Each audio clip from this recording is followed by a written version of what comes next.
ఎంఎస్టీవీకి స్వాగతం. రెండు తెలుగు రాష్ట్రాల ప్రజలకు నమస్కారాలు. ఎంపీఎస్ జనార్దనపురం స్కూల్ కి వచ్చాము. ఆదర్శ ప్రాథమిక పాఠశాలకు. ఇక్కడ హెచ్ఎం గారితో కొన్ని విషయాలు మాట్లాడదాం. నమస్తే మేడం.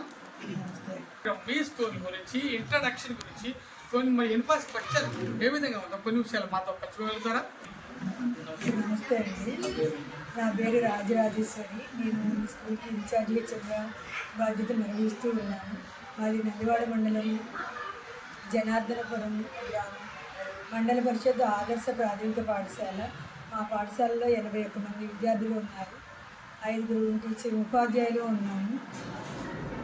ఇక్కడ పిల్లలందరికీ గవర్నమెంట్ ఇచ్చే అన్ని సౌకర్యాలను ఇవ్వడం జరుగుతూ ఉంది.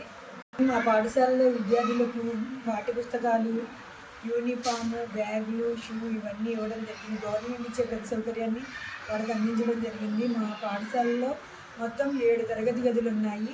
3 టీవీలు గవర్నమెంట్ సప్లై చేసినవి ఉన్నాయి. మధ్యాహ్న భోజనం చాలా బాగా పెట్టడం జరుగుతుంది. మండలంలోనే మాది పెద్ద స్కూలు. బాత్రూమ్స్ ఫెసిలిటీ ఉంది. బాయ్స్కి గర్ల్స్కి వేరువేరుగా ఉన్నాయి. లైబ్రరీ బుక్స్ మేము వాళ్ళకి ఇస్తూ ఉంటాము. ఐఎఫ్బి ప్యానల్స్ ఉన్నాయి. టీవీలు ఐఎఫ్బి ప్యానల్స్ కాదు కదా, మనకి టీవీలు ఉన్నాయి. ఆర్ఓ ప్లాంట్ ఉంది. ఓకే మేడం, మీరు మీ స్కూల్లో పిల్లలకు వెనకబడిన విద్యార్థులకు ఎటువంటి జాగ్రత్తలు తీసుకుంటున్నారు? అదేవిధంగా విద్యార్థుల భవిష్యత్తు గురించి విద్యా ప్రమాణాలు ఏ విధంగా మెథడ్స్ ఉన్నాయి ఫాలో అవుతున్నారు? రామకుమారి అండి. మాది ఆదర్శ పాఠశాల జనార్దనపురం. మా స్కూల్లో మా పిల్లల్ని బాగా చదువుతారు. మేము కూడా బాగా ఇస్తాం. మిడ్ డే మీల్ కూడా చాలా బాగుంటుంది. పాఠశాలలో పిల్లల్ని మేము బాగా శ్రద్ధ తీసుకుని బాగా చెప్తామండి. అయితే పిల్లలు వెనకబడిన విద్యార్థులకి మళ్ళీ మేము ఒక హాఫ్ అన్ అవర్ 1 అవర్ పరిస్థితిని బట్టి మేము వాళ్ళకి చెప్తాం, పెళ్ళి చూపిస్తాం. వాళ్ళు ప్రతి ఒక్క పిల్లాడిని బాగా చదివేటట్టు మేము చాలా కష్టపడి చెప్తా ఉంటాం. ఈ మా స్కూల్లో పిల్లలు హై స్కూల్కి వెళ్ళిన తర్వాత వాళ్ళకి IIITలో కూడా సీట్లు వచ్చినాయండి. అంత మా స్కూల్కి మంచి పేరు ఉంది. మా స్కూల్ గురించి అందరు కూడా హై స్కూల్ కూడా బాగా చెప్తారు. మండలంలో కూడా మంచి పేరు ఉంది. మా స్కూల్ పిల్లలు మంచి యాక్టివ్గా పాల్గొంటారు ప్రతి ఒక్క విషయంలో. మేము కూడా టీచర్స్ని కూడా శ్రద్ధగా ఆ పిల్లలకి వచ్చే వరకు అన్ని వివరంగా అన్నీ చెప్తాం. ఇంగ్లీష్ మీడియం కూడా బాగా చెప్తాం. ఇంగ్లీష్లో కూడా మా స్కూల్లో పిల్లలు 5th క్లాస్ దాటిన తర్వాత హై స్కూల్స్ వెళ్తారండి. ఎక్కువ పిల్లలు నందివాడ హై స్కూల్కి వెళ్తారు. అక్కడ మా స్కూల్లో చదివిన పిల్లలు మాత్రమే ఎక్కువ ఫస్ట్ వస్తారండి. మండలం ఫస్ట్ వస్తారు. అలా మళ్ళీ IIITలో సీట్లు వస్తాయి వాళ్ళకి. ప్రతి ఒక్క బెనిఫిట్ వాళ్ళు మా స్కూల్ నుంచి చిన్న పిల్లలకే వస్తాయండి. కానీ అంత బాగా మేము చెప్తాం.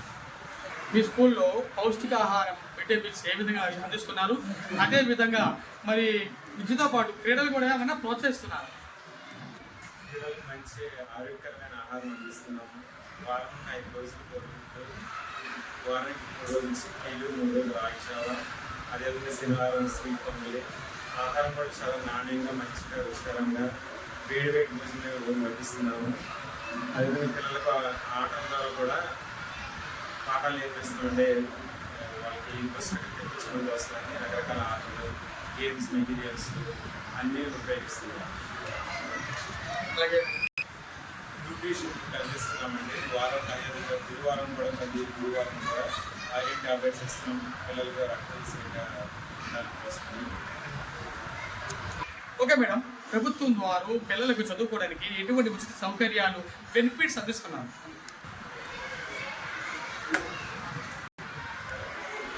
మా స్కూల్లో పిల్లలందరికీ తల్లికి వందనం కార్యక్రమం కింద ప్రతి ఒక్కరికి 13,000 రూపాయలు పడటం అనేది జరిగిందండి. దానివల్ల పిల్లలకి చాలా ఉపయోగం. ఎందుకంటే యూనిఫామ్ కుట్టించుకోవడానికి కానీ, బుక్స్ ఇవన్నీ ఇక్కడ ఉన్న వాళ్ళు పేరెంట్స్ అందరూ బాగా లేని వాళ్ళు, అది వాళ్ళకి ఎంతో ఉపయోగకరంగా ఉంది. నారా లోకేష్ గారు దీన్ని ప్రవేశపెట్టడం, కుటుంబంలో ఎంతమంది ఉంటే అంతమందికి ఇవ్వడం అనేది హర్షించదగ్గ విషయం. మళ్ళీ సర్వేపల్లి రాధాకృష్ణన్ గారి పేరు మీద ఇచ్చే కిట్ అనేది పిల్లలు పుస్తకాలని కొనుక్కోకుండా మేము చదువుకున్నప్పుడైతే పుస్తకాలు కొనుక్కుని చదువుకోవాల్సి వచ్చేది. ఇప్పుడు అది కూడా లేదు, వాళ్ళు అంతా ఫ్రీనే. చాలా హ్యాపీగా ఉంది ఇది మాత్రం. ఈ గ్రామ పెద్దలు ఈ స్కూల్కి ఏమైనా మీకు అందిస్తున్నారా సహకారం? మా స్కూల్లో చెన్నపడి గ్రామంలో పెద్దలు డోనర్స్ ఉన్నారు, చాలా మంచి వాళ్ళండి. మంచి సహృదయంతో పిల్లలకి వాళ్ళు మన స్కూల్ ఫస్ట్ వచ్చిన వాళ్ళకి సైకిల్ ఇస్తారు, తర్వాత మళ్ళీ 3,000 రూపాయలు కూడా ఇస్తూ ఉంటారు. అవే కాకుండా గేమ్స్కి కండక్ట్ చేయడానికి కూడా డబ్బులు ఇస్తూ ఉంటారు. మాకు ఏ చిన్న ప్రాబ్లం వచ్చినా సరే వాళ్ళకి చెప్తే మాత్రం మాకు చాలా సహాయం చేస్తూ ఉంటారు. గ్రామస్తులంతా చాలా బాగా మాకు సహకరిస్తారండి. అది గురించి మేము చాలా సంతోషపడుతున్నాము. చివరిగా విద్యార్థుల తల్లిదండ్రులకు మీరు చేసే స్కూల్ తరపున ఏమైనా విన్నపం చేస్తున్నారు? పెట్టిన పథకాలతో పిల్లలకి ఎటువంటి అసౌకర్యం కలగకుండా వాళ్ళు ఎంతో హాయిగా చాలా ప్రశాంతమైన వాతావరణంలో చదువుకోవడానికి ఎన్నో సౌకర్యాలు గవర్నమెంట్ కల్పిస్తూ ఉంది. ఇన్ని సౌకర్యాలు కల్పించిన చాలామంది ప్రభుత్వ బడులను వదిలేసి ప్రైవేట్ పాఠశాలల వైపు మొగ్గు చూపుతూ ఉన్నారు. దానికన్నా వాళ్ళు ఇటు వస్తే వాళ్ళ డబ్బు అనేది చాలా ఆదా అవుతుంది అనేది మా ఉద్దేశం. కనీసం ఒక సంవత్సరం వల్ల వచ్చి చూస్తేనే కదా వాళ్ళకి తెలుస్తుంది అనేది మా ఉద్దేశం. చెప్పాల్సినంత వరకు ప్రతి ఇంటికి తిరిగి సెలవుల్లో మేము చెప్పడం అనేది జరిగింది. ఎంతో కొంత పిల్లల్ని మేము రాబట్టగలిగాము. ఇంకా వస్తే మా పాఠశాలలు ఇంకా బలోపేతం చేసుకోవడానికి బాగుంటుంది అని మేము ఆశిస్తున్నాము. ఇప్పటి వరకు జనార్దపురం ఎంపీపీఎస్ స్కూల్ హెచ్ఎం గారు చాలా చక్కగా విషయాలు మాట్లాడారు. ఈ స్కూల్ అన్ని విషయాల్లో ముందంజలో ఉందంటున్నారు, విద్యలో ఇంకా బెస్ట్ ప్లేస్లో ఉందంటున్నారు. మరి high school Nandivada high school మా స్కూల్ విద్యార్థులే అక్కడ మంచి ర్యాంకులు సాధిస్తున్నారని ఇంకా గర్వంగా చెప్తున్నారు. ఈ స్కూల్ ఇంకా అభివృద్ధి చెందాలని మేము కూడా ఎంఎస్ మీడియా ద్వారా కోరుకుంటున్నాం. అందరికీ నమస్తే, thank you very much. MS media, ప్రతి చోట ప్రజల మాట.